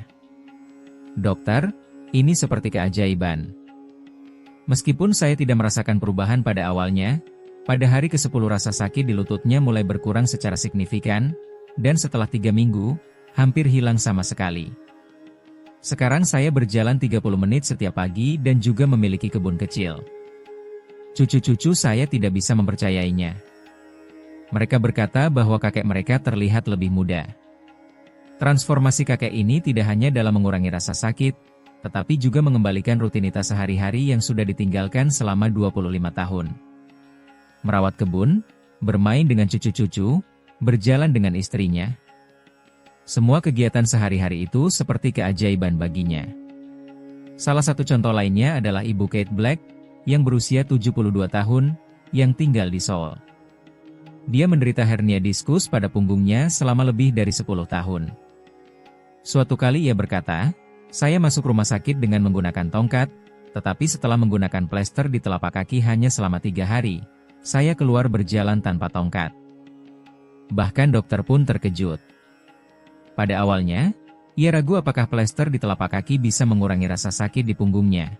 Tetapi hanya dalam 3 hari ia merasakan perubahan signifikan. Kasus Ibu Park adalah salah satu yang menunjukkan perbaikan yang sangat cepat. Sebelum melanjutkan, ingat untuk memberi suka jika Anda menikmati video ini, dan berlangganan saluran kami untuk mendapatkan tips terbaik tentang cara menarik kekayaan dan kemakmuran ke dalam hidup Anda. Mari kita lanjutkan. Tentu, tidak semua orang mendapatkan hasil yang begitu cepat. Namun, lebih dari 80% pasien melaporkan perbaikan yang jelas dalam waktu 2 minggu. Bapak Paul Smith, yang berusia 79 tahun dan tinggal di Daegu, telah lama menderita nyeri pada bahu, terutama karena yang dikenal sebagai bahu beku, yang membuatnya bahkan sulit mengangkat tangan. Dia merasakan ketidaknyamanan saat mencuci rambut atau berpakaian, dan juga tidak bisa mengangkat cucu-cucunya saat mereka memintanya. Namun, setelah mulai menggunakan plester di telapak kaki, hanya dalam 2 minggu dia bisa menggerakkan tangan tanpa kesulitan. Sekarang dia bahkan bermain bulu tangkis dengan cucu-cucunya. Nyonya Natalie Payne, dari Gwangju, menderita artritis rheumatoid selama lebih dari 40 tahun. Jari-jarinya bengkok dan sakit, yang membuatnya kesulitan melakukan tugas-tugas seperti menjahit atau menggunakan sumpit. Dokter di rumah sakit memberitahunya bahwa ini adalah penyakit yang harus dia hadapi selamanya. Bayangkan betapa memilukannya mendengar kalimat, seumur hidup. Setelah mengoleskan plester di telapak kakinya selama 3 minggu, sesuatu yang mengejutkan terjadi. Sekarang Nyonya Natalie menjahit pakaian untuk cucu-cucunya dengan tangannya sendiri. Dia mulai menggunakan plester karena rasa sakit di lututnya, tetapi dia juga merasakan perbaikan yang signifikan pada ketidaknyamanan di sendi tangan, yang menunjukkan dampak luas dari plester di telapak kaki. Kasus-kasus ini bukan kebetulan belaka. Ribuan orang di seluruh negeri mengalami situasi serupa. Dari pasien yang saya tangani secara pribadi di klinik, sekitar 78% melaporkan pengurangan nyeri yang signifikan berkat terapi dengan plester yang diterapkan di telapak kaki. Dan apa yang mereka miliki dalam kesamaan? Pertama, mereka tidak menemukan perbaikan yang signifikan dengan pengobatan tradisional. Kedua, meskipun awalnya skeptis tentang penggunaan plester, mereka memutuskan untuk memberi kesempatan. Ketiga, sebagian besar orang merasakan perbaikan yang jelas hanya dalam 1 minggu. Keempat, manfaatnya terus terlihat selama lebih dari 3 bulan. Anda juga bisa merasakan hasil ini, sama seperti mereka yang sudah mencobanya. Yang penting adalah mengambil langkah pertama sekarang. Jadi, mengapa plester diterapkan tepat di telapak kaki? Bagaimana bisa plester yang ditempatkan di area ini meredakan ketidaknyamanan di punggung, lutut, atau bahu? Saatnya untuk mengungkapkan rahasia mengejutkan itu. Semua yang berhubungan dengan tubuh manusia saling terhubung melalui hubungan. Khususnya, telapak kaki bisa dianggap sebagai mikrokosmos yang berinteraksi dengan seluruh tubuh. Ini bukan hanya perbandingan, tetapi fakta yang didukung secara ilmiah. Di telapak kaki terdapat lebih dari 7.000 ujung saraf yang terhubung langsung dengan organ dan bagian tubuh yang berbeda. Ini berfungsi sebagai semacam pusat kontrol. Inilah alasan utama mengapa plester yang diterapkan di telapak kaki dapat memiliki efek pada area yang jauh seperti lutut atau punggung. Pengobatan tradisional timur telah menggunakan pengetahuan ini selama ribuan tahun melalui konsep refleksologi di telapak kaki.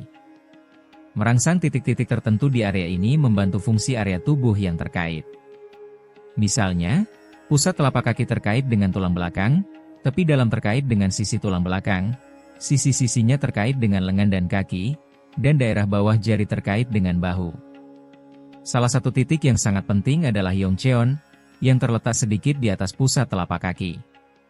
Dalam pengobatan tradisional Tiongkok, titik ini dikenal sebagai R1 dalam meridian ginjal, dan dianggap memiliki fungsi penting dalam pengendalian rasa sakit dan peradangan di seluruh tubuh. Menerapkan plester di area ini membantu aliran qi, atau energi vital, dan berkontribusi untuk mengurangi proses inflamasi, terutama pada otot dan sendi. Dari perspektif pengobatan barat, telapak kaki juga memiliki pentingnya khusus, karena memiliki 3 karakteristik utama. Mewakili baik titik akhir maupun titik awal aliran darah. Karena terletak di area yang paling jauh dari jantung, ini adalah tempat darah cenderung terhenti sebelum memulai perjalanan kembali. Meningkatkan sirkulasi di area ini membantu sirkulasi yang lebih baik di seluruh tubuh. Karena pengaruh gravitasi, racun sering terkonsentrasi di kaki. Dengan mengaktifkan area ini, pengeluarannya dipermudah, yang membantu mengurangi peradangan umum di tubuh.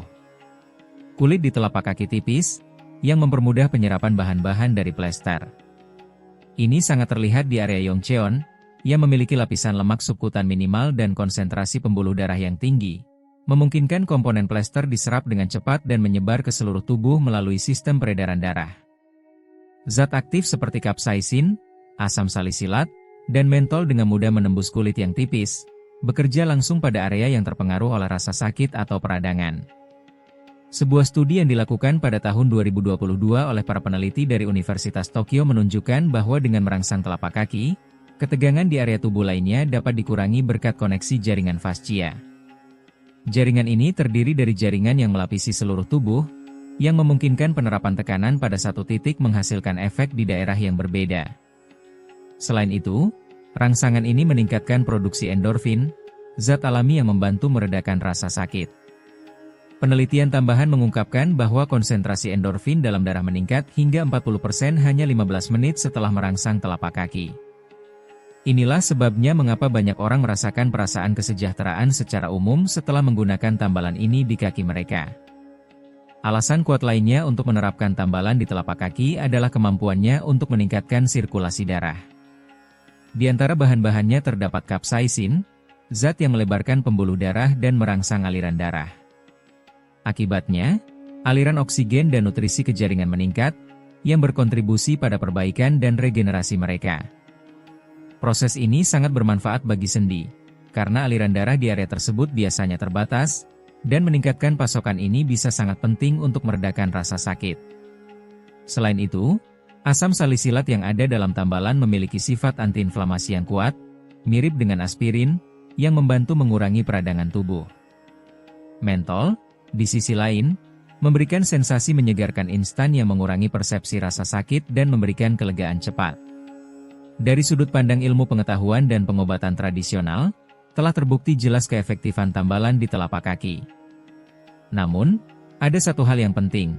Semua manfaat ini bergantung pada cara penerapan dan penggunaan yang benar. Tidak akan memberikan dampak yang sama jika ditempatkan di sembarang tempat. Sangat penting untuk memilih lokasi yang tepat, waktu yang tepat, dan jenis tambalan yang sesuai. Lalu, langkah apa yang harus kita ikuti? Saya akan menjelaskan prosedur spesifik.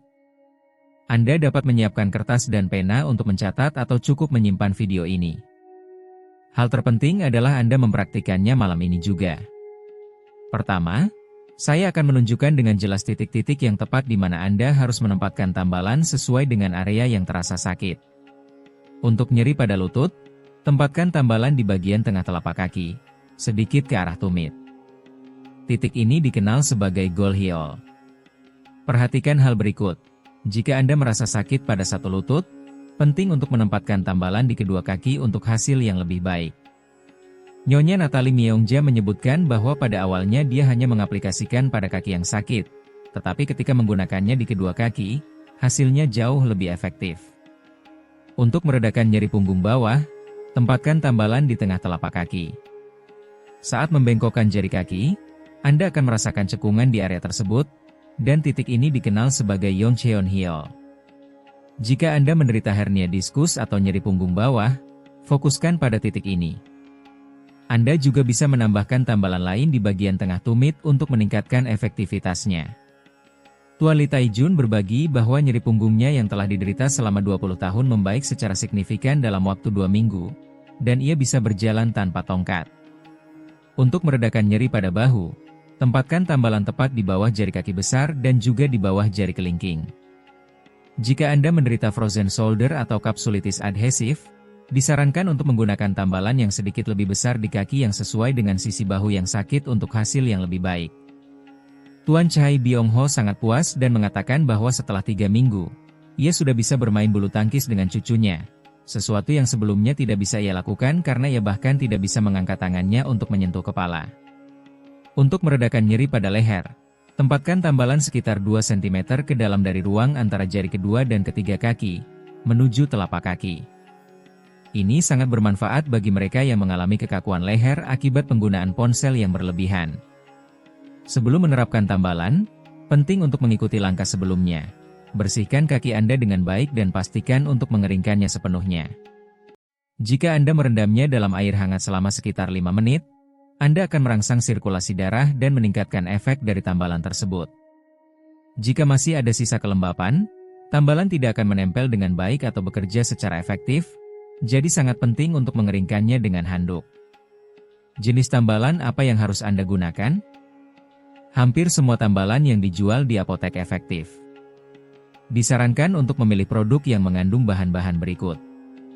Capsai Cina, mendukung peredaran darah dan meredakan rasa sakit. Asam salisilat, memiliki efek antiinflamasi yang signifikan.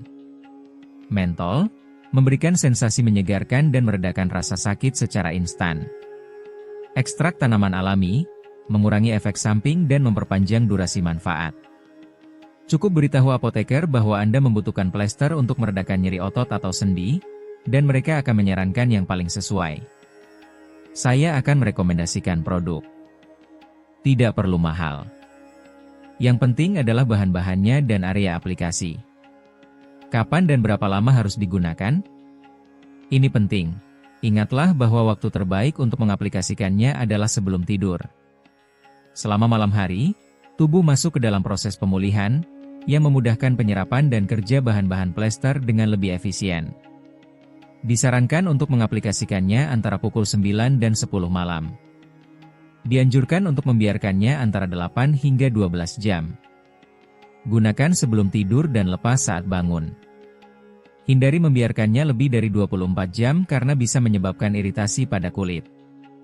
Mengenai frekuensi penggunaan, selama minggu pertama, idealnya digunakan setiap malam. Setelah itu, Anda bisa mengaplikasikannya setiap 2 hari.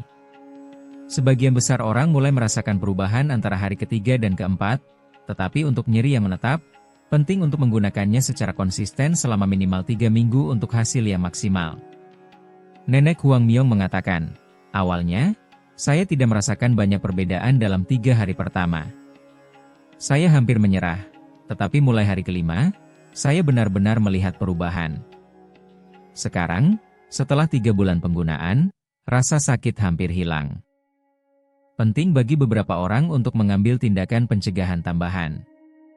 Jika Anda menderita diabetes, pastikan untuk memeriksa kaki Anda secara rinci setiap hari. Jika Anda mengalami kemerahan atau gatal, hentikan penggunaan segera dan konsultasikan dengan dokter. Jika kulit Anda sensitif, lakukan uji coba pada area kecil terlebih dahulu. Dan jangan pernah mengaplikasikannya pada luka terbuka. Selain itu, saya ingin berbagi beberapa kebiasaan sederhana yang dapat meningkatkan efek plester. Dari sekarang, penting untuk Anda memperhatikan, karena tips ini bisa menggandakan efektivitasnya. Pertama, pastikan untuk minum cukup air. Mengonsumsi lebih dari 8 gelas sehari membantu distribusi komponen plester ke seluruh tubuh dan membantu menghilangkan racun. Banyak orang dewasa yang tidak cukup minum air, yang sangat mengurangi efeknya. Minumlah 1 gelas air dengan setiap makan, ditambah 1 gelas di pagi hari, 1 di sore hari, dan 1 lagi di malam hari. Kedua, putar pergelangan kaki saat bangun tidur. Saat duduk di tempat tidur, putar setiap pergelangan kaki 10 kali ke kanan dan kemudian ke kiri. Ini adalah latihan yang tidak memakan waktu lebih dari 1 menit, tetapi membantu peredaran darah di kaki dan meningkatkan efek plester. Ketiga, lakukan jalan kaki ringan. Bergeraklah sebanyak yang bisa Anda lakukan sesuai dengan rasa sakit, itu adalah obat terbaik. Mulailah dengan 5 menit dan tingkatkan secara bertahap. Menggunakan plester bersamaan dengan jalan kaki akan mempercepat proses penyembuhan 2 kali lipat. Jadi, sudah tahu apa langkah selanjutnya? Berikut adalah ringkasannya. Cuci kaki dan keringkan dengan sempurna. Tempelkan plester pada area yang terasa sakit. Biarkan selama 8 hingga 12 jam dan lepas saat bangun. Selama minggu pertama, gunakan setiap malam, setelah itu, aplikasikan setiap 2 hari. Pastikan untuk tetap terhidrasi dan lakukan olahraga ringan. Dengan mengikuti 5 langkah sederhana ini, Anda akan merasakan perbaikan yang signifikan dan bisa mengatasi rasa sakit. Apakah Anda tertarik mengetahui testimoni nyata dari orang-orang yang mengalami perubahan besar berkat ini? Di bagian berikutnya, saya akan menunjukkan kisah-kisah luar biasa dari individu yang mengalami transformasi total di telapak kaki mereka. Kisah-kisah yang benar-benar menginspirasi menunggu Anda. Mulai saat ini, saya akan berbagi pengalaman asli dari pasien-pasien yang saya temui langsung di ruang perawatan. Dengarkan bagaimana hidup mereka berubah dan bayangkan masa depan yang juga bisa Anda capai. Transformasi ini ada di tangan Anda. Tuan Lee Sang-cheol, penduduk Busan, bekerja sebagai sopir bus selama 35 tahun sebelum pensiun. Selama itu, ia menderita nyeri hebat akibat hernia pada tulang belakang. Ia tidak bisa duduk lebih dari 10 menit. Sebuah resonansi menunjukkan bahwa dia memiliki. Setelah menggunakan plester secara teratur di telapak kaki selama 2 bulan, dia merasakan perbaikan yang luar biasa. Sekarang dia bisa duduk lama dengan pancingannya, dan aktivitas favoritnya adalah pergi ke laut setiap akhir pekan bersama cucunya. Meskipun ada anjuran medis untuk menghindari aktivitas berat, ia bahkan mulai berjalan santai di jalur-jalur. Seperti yang terjadi pada pria ini, plester untuk telapak kaki tidak hanya meredakan nyeri, tetapi juga bisa mengubah kualitas hidup secara drastis. Segera kamu akan merasakan perubahan itu juga. Tuan Jeng Byung Ho, yang berusia 81 tahun dan berasal dari Jinju, mengabdikan seluruh hidupnya untuk bertani. Karena stenosis tulang belakang, hampir tidak mungkin baginya untuk berjalan. Setelah hanya berjalan sekitar 100 meter, kakinya mati rasa dan dia perlu beristirahat. Ketika anaknya menyarankan untuk membelikannya kursi roda, dia tidak bisa membayangkan betapa memalukannya itu baginya. Dia berpikir, apakah ini yang menungguku setelah bekerja seumur hidup di ladang? Namun, setelah menggunakan plester di telapak kaki secara teratur selama 3 minggu, Tuan Jeng merasakan transformasi yang luar biasa. Sekarang dia berjalan setengah jam setiap hari, menikmati membaca, dan telah kembali merawat kebunnya. Siapa yang menyangka plester sederhana bisa menghasilkan perubahan yang begitu nyata, ujarnya sambil tertawa. Semua teman-temanku juga menggunakannya. Bahkan habis di toko dekat lingkungan kami. Saya melakukan sebuah studi dengan 100 peserta dan hasilnya sangat mengejutkan. 78% melaporkan merasa lebih sedikit sakit. 65% mengatakan tidur malam mereka meningkat secara signifikan. 82% mengomentari bahwa tingkat aktivitas harian mereka meningkat. Dan 91% menyatakan akan merekomendasikannya kepada orang lain tanpa ragu. Salah satu episode yang paling emosional terjadi di panti jompo di Gwangju. 5 penghuni yang membutuhkan kursi roda diberi plester di telapak kaki mereka selama 6 minggu. Akibatnya, 3 dari mereka berhasil berjalan dengan bantuan alat bantu jalan, dan 1 bahkan bisa bergerak sendiri, meski hanya untuk jarak pendek. Kepala pusat tersebut berkomentar, mereka tidak hanya merasakan perbaikan fisik. Ekspresi mereka berubah total. Mereka beralih dari sikap, semuanya sudah berakhir, menjadi harapan baru, masih ada kemungkinan. Manfaat sejati dari plester ini tidak hanya terletak pada pengurangan rasa sakit, tetapi juga pada kemungkinan untuk mendapatkan kembali hidup yang tampaknya hilang. Kegiatan yang telah ditinggalkan, persahabatan yang terlupakan, tempat-tempat yang tidak bisa lagi dikunjungi, semua itu kini dapat diakses kembali. Kamu juga bisa merasakan transformasi ini, seperti orang-orang yang saya ceritakan. Karena itu, saya memohon dengan tulus agar kamu mencobanya malam ini, tepat sebelum tidur. Pikirkan bagaimana kamu bisa berubah dalam hanya 3 minggu. Mungkin ini bisa mengubah hidupmu sepenuhnya. Untuk kesimpulannya, saya akan membagikan beberapa kebiasaan yang dapat memaksimalkan manfaat dari plester untuk telapak kaki, bersama dengan jawaban untuk beberapa pertanyaan umum. Jika kamu tetap di sini sampai akhir, saya akan mengungkapkan beberapa trik rahasia untuk meningkatkan efektivitasnya, bahkan menggandakannya atau melipat gandakannya. Dengan informasi ini, mungkin kamu bisa mengurangi kebutuhan untuk sering mengunjungi rumah sakit. Meskipun plester sudah memberikan hasil yang sangat baik dengan sendirinya, jika dipadukan dengan kebiasaan tertentu, efeknya bisa jauh lebih kuat. Saran-saran ini berasal dari pengalaman saya merawat ribuan pasien selama lebih dari 3 dekade. Pertama, sangat penting untuk tetap terhidrasi dengan baik. Saya sarankan untuk minum setidaknya 8 gelas air sehari. Ini sangat penting bagi orang dewasa yang lebih tua, karena mereka cenderung tidak merasa haus dan seringkali tidak cukup minum. Air memainkan peran penting dalam memastikan bahwa komponen plester tersebar dengan baik di tubuh. Jika tidak cukup air dikonsumsi, efektivitas plester bisa berkurang secara signifikan. Nyonya Park Sanja, yang berusia 81 tahun, penduduk Jinju, Provinsi Gyeongnam, mengatakan, "Sejak saya mulai minum lebih banyak air, seperti yang disarankan, saya melihat peningkatan besar dalam hasil plester. Sekarang, sebelum tidur, saya sudah terbiasa meletakkan plester dan minum segelas air." Kedua, memilih diet antiinflamasi sangat bermanfaat. Menambahkan makanan seperti jahe dan kunyit, yang dikenal karena efek antiinflamasinya, selain ikan kaya omega 3, seperti makrel, jack makrel, atau sarden, yang merupakan sumber antioksidan yang sangat baik. Juga disarankan untuk mengonsumsi buah beri, sayuran berdaun hijau, kacang-kacangan, dan minyak zaitun.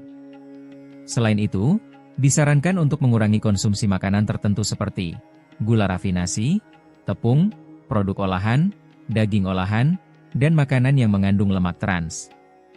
Tuan Chai Dongcheol, seorang pria berusia 79 tahun dari Seoul, mengalami transformasi yang luar biasa setelah mengadopsi diet antiinflamasi bersama dengan penggunaan plester di telapak kaki. Setelah mengubah pola makan dan mulai menggunakan plester, saya merasakan hasilnya meningkat pesat. Sekarang, saya hampir tidak perlu lagi mengonsumsi obat pereda nyeri. Ketiga, peregangan di pagi hari benar-benar efektif. Hanya dengan 5 menit peregangan dasar sebelum memulai hari, saya bisa mempertahankan manfaat dari plester. Latihan berikut sangat dianjurkan. Rotasi pergelangan kaki, putar setiap pergelangan kaki perlahan sebanyak 10 kali searah jarum jam dan 10 kali berlawanan arah jarum jam. Peregangan jari kaki, tekuk dan luruskan jari-jari kaki 10 kali. Pijat telapak kaki, gulung perlahan bola tenis atau bola golf di bawah telapak kaki. Nyonya Lee Jeng-suk, 72 tahun, warga Ulsan, berkata, dengan hanya meluangkan 5 menit setiap pagi untuk memutar pergelangan kaki dan memijat telapak kaki, saya merasakan efek plester bertahan jauh lebih lama. Saya hampir tidak lagi merasakan nyeri di lutut. Keempat, berjalan dengan benar juga memainkan peran penting. Berjalan ringan selama 20 hingga 30 menit setiap hari membantu sirkulasi dan mengencangkan otot. Jika dikombinasikan dengan penggunaan plester, efeknya akan lebih terasa. Mulailah dengan hanya 5 menit per hari dan tingkatkan secara bertahap. Tuan Natalie Yang Ho, 76 tahun, warga Busan, berbagi. Awalnya saya hanya berjalan beberapa langkah ke pintu rumah saya, tetapi sekarang saya berjalan selama 30 menit di pantai setiap hari. Nyeri punggung saya hampir hilang. Menggunakan plester dan berjalan bersama-sama benar-benar memperkuat efeknya. Kelima, penting untuk menjaga postur tubuh yang tepat saat tidur. Jika Anda mengalami nyeri punggung atau lutut, tidur menyamping dengan bantal di antara kedua kaki dapat membantu. Jika leher terasa tidak nyaman, gunakan bantal yang memberikan dukungan baik pada tulang leher. Sekarang kami akan menjawab beberapa pertanyaan umum. Apakah plester bisa menyebabkan efek samping? Secara umum, plester aman digunakan. Namun, orang dengan kulit sensitif mungkin mengalami gatal atau kemerahan. Jika ini terjadi, segera lepaskan dan coba tempelkan di area yang lebih kecil setelah 2 hari. Jika ketidaknyamanan berlanjut, hentikan penggunaannya. Terutama jika Anda menderita diabetes, periksa kaki Anda setiap hari. Jika Anda melihat perubahan pada kulit, hentikan penggunaan dan konsultasikan dengan dokter. Apakah ada alternatif selain plester? Ya, memijat telapak kaki dengan minyak esensial seperti peppermint, eucalyptus, atau lavender juga bisa sangat membantu. Ini sangat bermanfaat jika dilakukan setelah merendam kaki dalam air hangat sebelum tidur. Namun, efeknya mungkin tidak sekuat plester. Kapan efeknya mulai terasa? Umumnya, orang mulai merasakan perubahan dalam 3 hari hingga 1 minggu. Namun, jika rasa sakitnya menetap, pemulihan total dapat memakan waktu antara 3 minggu hingga 3 bulan, tergantung pada kondisi masing-masing individu. Kuncinya adalah konsistensi.